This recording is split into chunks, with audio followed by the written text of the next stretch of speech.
तो नोटबंदी से लेकर सर्जिकल स्ट्राइक तक हर मुद्दे का जवाब दिया। दरअसल राष्ट्रपति के अभिभाषण के धन्यवाद प्रस्ताव पर जवाब दे रहे थे प्रधानमंत्री नरेंद्र मोदी। इस पर सर्जिकल स्ट्राइक पर उन्होंने कहा कि विपक्ष की तरफ से कैसे कैसे बयान दिए गए, लेकिन बाद में विपक्ष ने अपना रुख बदल लिया, तेवर बदल लिए। राहुल गांधी, केजरीवाल ने सवाल उठाए थे सर्जिकल स्ट्राइक को लेकर। उसको लेकर प्रधानमंत्री नरेंद्र मोदी ने कहा कि बाद में रुख बदला, देश का मिजाज देखकर विपक्ष ने तेवर बदल लिए। सर्जिकल स्ट्राइक से विपक्ष के अंदर पीड़ा है और लोग परेशान हुए। नोटबंदी से जुड़े जो सवाल पूछे गए थे वो सर्जिकल स्ट्राइक से जोड़कर नहीं पूछा जा रहा है। सेना की जितनी तारीफ करें कम है और सर्जिकल स्ट्राइक से विपक्ष परेशान है, अंदर पीड़ा है, ये कहा।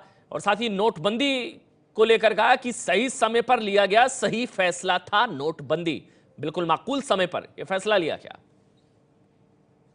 कल भूकंप आया, मैं सोच रहा था कि आखिर भूकंप आया क्यों।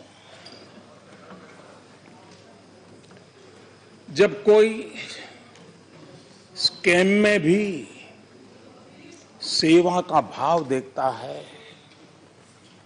स्कैम में भी नम्रता का भाव देखता है, तो सिर्फ मां नहीं, धरती मां भी दुखी हो जाती है और तब जाकर के भूकंप आता है। कुछ लोगों को लगता है कि जब अर्थव्यवस्था इतनी अच्छी चल रही थी तो आपने ऐसे समय ऐसा निर्णय क्यों किया।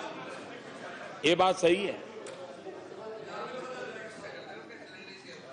आप जानते हैं, अगर आपको कोई बीमारी हो और डॉक्टर कहता है भी ऑपरेशन करना है, ऑपरेशन बहुत जरूरी है, फिर भी वो कहता है पहले भाई शरीर ठीक करना पड़ेगा, डायबिटीज कंट्रोल करना पड़ेगा, डीगना कंट्रोल करना पड़ेगा, 7-8 दिन और मशवरा, फिर बाद में ऑपरेशन करते हैं। जब तक वो स्वस्थ नहीं होता है ऑपरेशन करना नहीं पसंद करता डॉक्टर, कितनी भी गंभीर स्थिति है। डीमोनेटाइजेशन के लिए यह समय इतना पर्याप्त था कि देश की अर्थव्यवस्था तंदुरुस्त थी। अगर दुर्बल होती हम ये कतई सफलतापूर्वक नहीं कर पाते।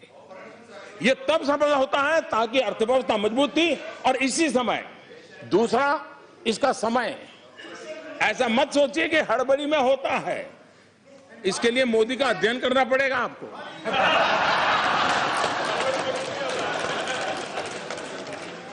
और आप देखिए, हमारे देश में साल भर में जितना व्यापार होता है, करीब करीब उतना ही व्यापार दिवाली के दिनों में हो जाता है। यानी 50% दिवाली के दिनों में, 50% साल भर। एक प्रकार से पूरा उद्योग, व्यापार, किसानी, सब काम दिवाली के आसपास उसकी पीक पर पहुंच जाता है। उसके बाद नेचुरल लल पीरियड हमारे देश में हमेशा होता है। दिवाली के अलावा दुकानदार भी 15-15 दिन बंद रख करके बाहर चले जाते हैं, लोग अपने आप घूमने।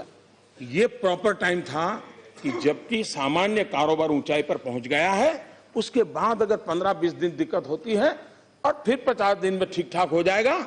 और मैं आज देख रहा हूं कि जो मैंने हिसाब किताब कहा था उसी प्रकार से गाड़ी चल रही है। बेनामी संपत्ति का कानून पास हो चुका है, नोटिफाई हो चुका है। और जैसा खड़गे जी ने कहा, वहीं पर सब कुछ है। अच्छा सुझाव आपने दिया है, हम भी कुछ करके दिखाएंगे।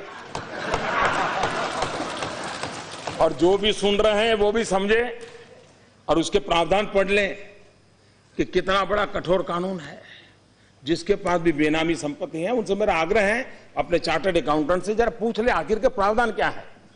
और इसलिए मेरा सबसे आग्रह है कि मुख्य धारा में आइए, देश के गरीबों का भला करने के लिए आप भी कुछ कंट्रीब्यूट कीजिए, आप भी कुछ कंट्रीब्यूट कीजिए।